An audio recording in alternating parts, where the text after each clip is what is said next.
श्री राम। श्री राम। तुलसी जस भवतव्यता तेसई मिलई सहाय, आपुन आवई ताई पही ताई तहाँ ले जाए।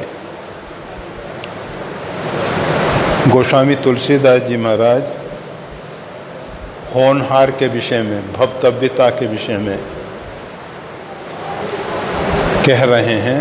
तुलसी जस भवतव्यता, जैसी होनहार होती है वैसे ही सहायक मिल जाते हैं। आपुन आवई ताई पही, या तो होनहार में जो घटना घटित होने वाली है उस प्रकार के व्यक्ति स्वयं आ जाते हैं, या फिर जिस स्थान पे वो घटना घटित होने वाली है उस स्थान पे हमको पहुंचा दिया जाता है।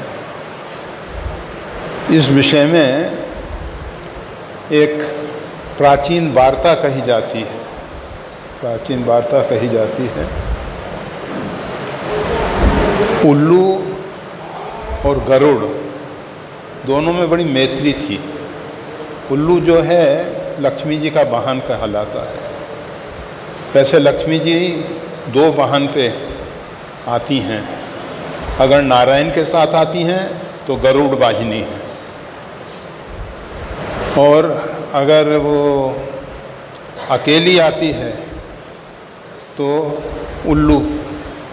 इसका तात्पर्य ये है, ये जो पौराणिक गाथाएं हैं, इन गाथाओं के पीछे जो रहस्य छिपा हुआ है वो ये है कि अगर कोई व्यक्ति केवल लक्ष्मी की आराधना करता है, जैसे रावण है, तो रावण केवल भगवती सीता जी को चाहता है, राम जी को साथ में नहीं। शूर्पणखा जो है केवल राम जी को चाहती है, सीता जी को नहीं। हम सब जो हैं जुगल उपासक हैं, भगवान सीताराम जी के भक्त हैं, भक्त अथवा बच्चे हैं, जो भी कहूँ।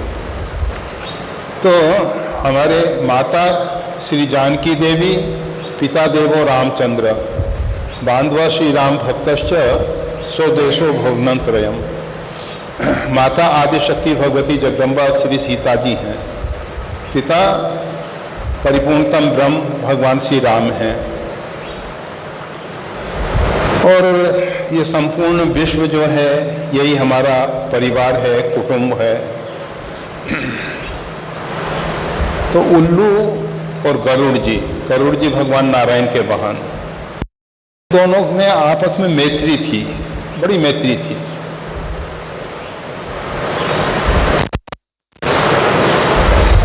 एक दिन उल्लू बड़ा उदास बैठा था। गरुड़ जी उसके पास पहुंचे, पूछा कि मित्र, आज बहुत उदास दिखाई दे रहे हो, क्या कारण है? क्या कारण है? कहा कि आज यमराज आए थे और बड़ी क्रूर दृष्टि से हमें देख रहे थे। मेरे को ऐसा लगता है कि अंत काल आ गया है, इसीलिए यमराज मेरे को इस प्रकार से देख रहे थे।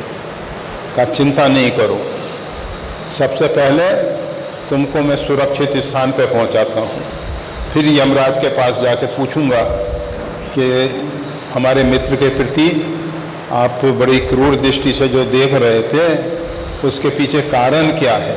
कारण क्या है?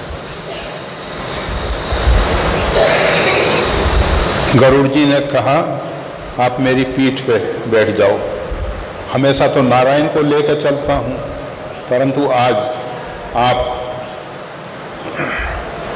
और वो उल्लू को लेके सुमेरु गिर की कंदरा में, जहाँ साधारण जीव का पहुँचना बहुत कठिन है, बहुत कठिन है, वहाँ लेके उनको रख दिया और कहा कि अब आप निश्चिंत रहो। गुफा को बाहर से बंद कर दिया कि अब आप निश्चिंत रहो, अभी थोड़ी देर में मैं वापस लौट के आता हूँ। यमराज के पास पहुँचे। यमराज ने के गरुड़ जी पधारे हैं, अभिवादन किया, स्वागत किया। भगवान नारायण के वाहन हैं, भगवान नारायण का वहन करते हैं, एक स्थान से दूसरे स्थान पर ले जाते हैं। सभी सम्मान करते हैं गरुड़ जी का। यमराज ने जब स्वागत सत्कार किया तो यह गरुड़ जी ने कहा कि मैं केवल आपसे एक बात जानना चाहता हूँ। आप मेरे मित्र उल्लू की तरफ बड़ी क्रूर दृष्टि से देख रहे थे, ऐसा मेरे मित्र ने बताया है।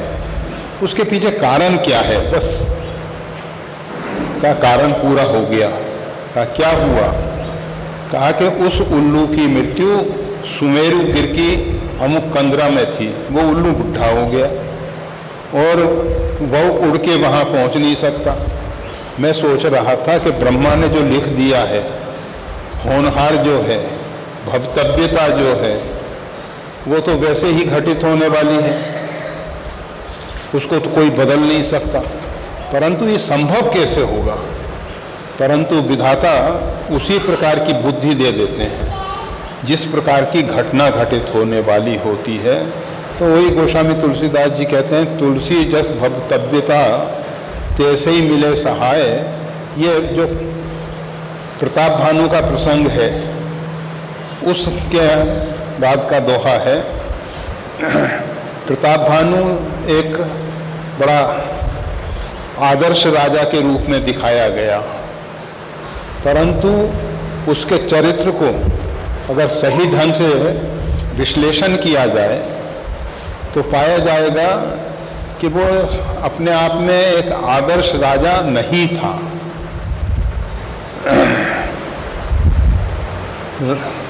रामायण में मनु महाराज के जीवन प्रसंग में आता है,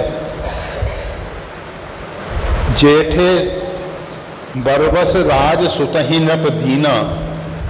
जब मनु महाराज तपस्या के लिए जाने लगे तो अपने ज्येष्ठ पुत्र को बरबस राज सुतहि नप दीना जबरदस्ती दिया। पुत्र कह रहा था नहीं पिताश्री आप घर में रह के तपस्या करो, घर में रह के भजन साधन करो, कहाँ वन में जाएंगे। परंतु मनु महाराज ने एक न सुनी और वन में चले गए। तो उस समय जबरदस्ती राज देने की बात आई। और ये जो सत्यकेतु का पुत्र प्रताप भानु और उसका भाई अरिमर्दन, तो प्रताप भानु के विषय में गोस्वामी तुलसीदास जी कहते हैं, जेठे सुतहि राज नृप दीना। ज्येष्ठ पुत्र को राजा ने राज दिया और ये पहले से इंतजार में बैठे हुए थे कि कब हमको, जैसे कोई व्यक्ति घर का मालिक कब मरे और चाबी हमारे हाथ में आ जाए, इसी प्रकार से प्रताप भानु जो हैं पहले से अपेक्षा कर रहे थे कि कब पिताश्री हमको राज दें और हम राज को संभालें। राज को पाने के साथ उन्होंने क्या किया, जहाँ तहाँ पर ही अनेक लड़ाई, अनेकों जगह संघर्ष, लड़ाइयाँ हुई और लड़ाइयाँ होने के बाद राजा विजयी हुए।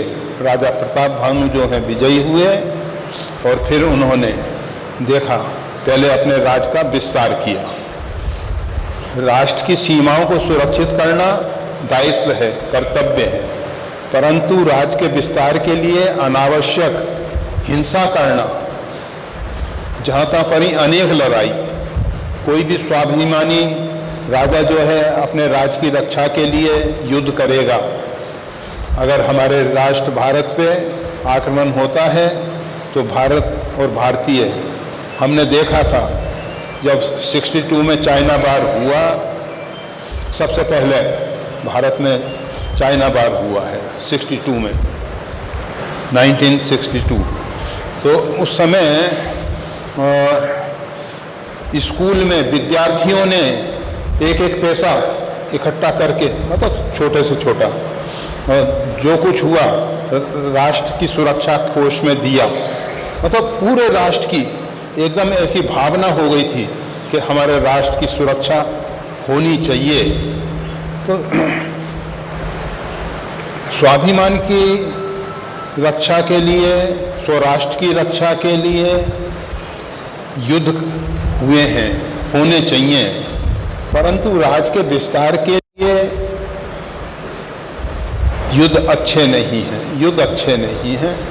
अनावश्यक हिंसा और उस हिंसा का पाप जो नेतृत्व करने वाला राजा है उसका होता है। तो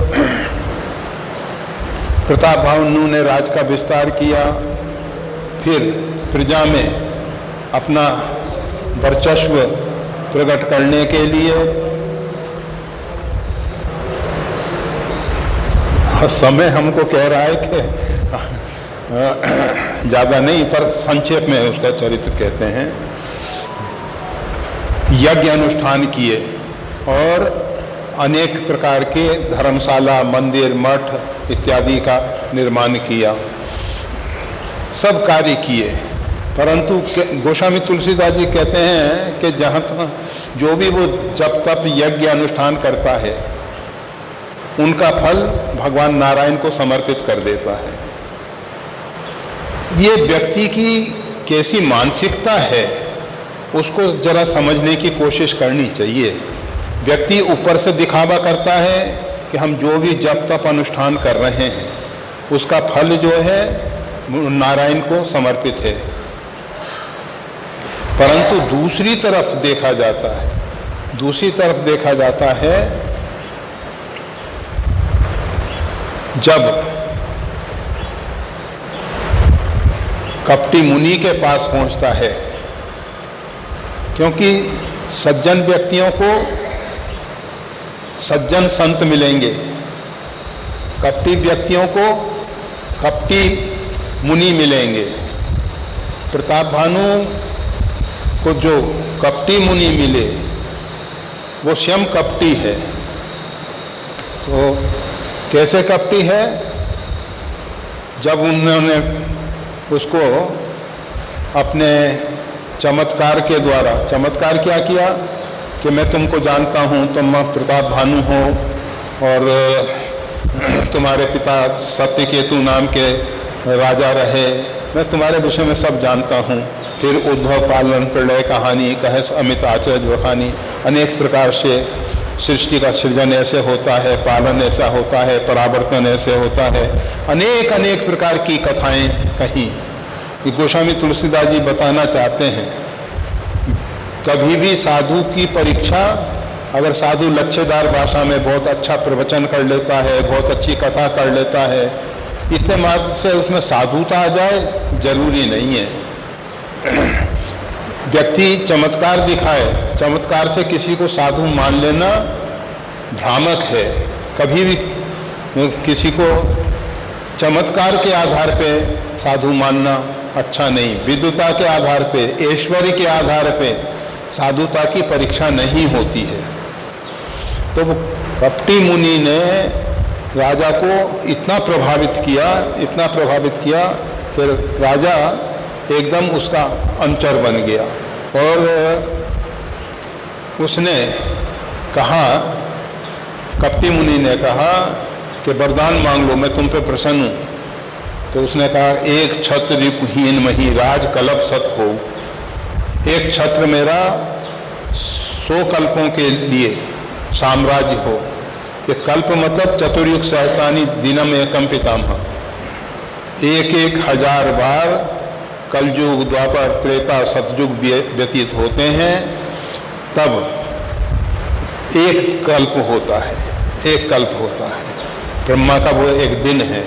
इतना मतलब सतकल्प राज मेरा हो, परंतु रिपुहीन मही, कोई मेरा शत्रु न हो।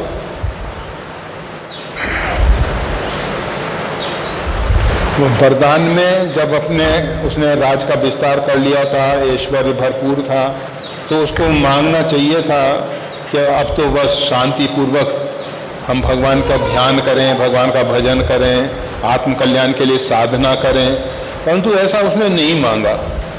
और एक तरफ वो जो यज्ञ कर रहा था उसका फल नारायण को अर्पित कर रहा था। मतलब नारायण को अर्पित करना केवल दिखावा था, बाह्य आडंबर था। आंतरिक उसके हृदय में तो वासनाएं छिपी थी कि किस प्रकार से हम एक छत्र साम्राज्य की प्राप्ति करें। आगे बहुत कुछ उसको साथ दुर्घटना घटी है और उसको राक्षस होना पड़ा है, श्राप दिया गया है।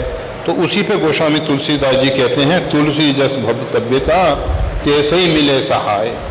जैसी होनहार होती है वैसे सहायक मिल जाते हैं, और आपन आवई ताई पही, या तो होनहार स्वयं आ जाती है नहीं तो उसको वहाँ ले जाती है।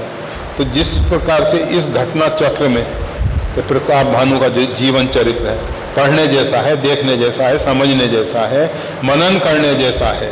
बहुत गोस्वामी तुलसीदास जी ने, वैसे ये चरित्र अन्य पुराणों में नहीं मिलता है, अन्य रामायणों में नहीं मिलता है, ये प्रताप भानु का जो चरित्र है। और इसके विषय में गोस्वामी तुलसीदास जी ने लिखा है, और बहुत विचारणीय प्रसंग है प्रताप भानु का। अभी समय के अभाव के कारण हम ज़्यादा नहीं कुछ कह सकते हैं, और वैसे आने में भी थोड़ा सा विलम्ब हुआ और अब जाने में भी देर तक बैठ लिए। जय श्री राम।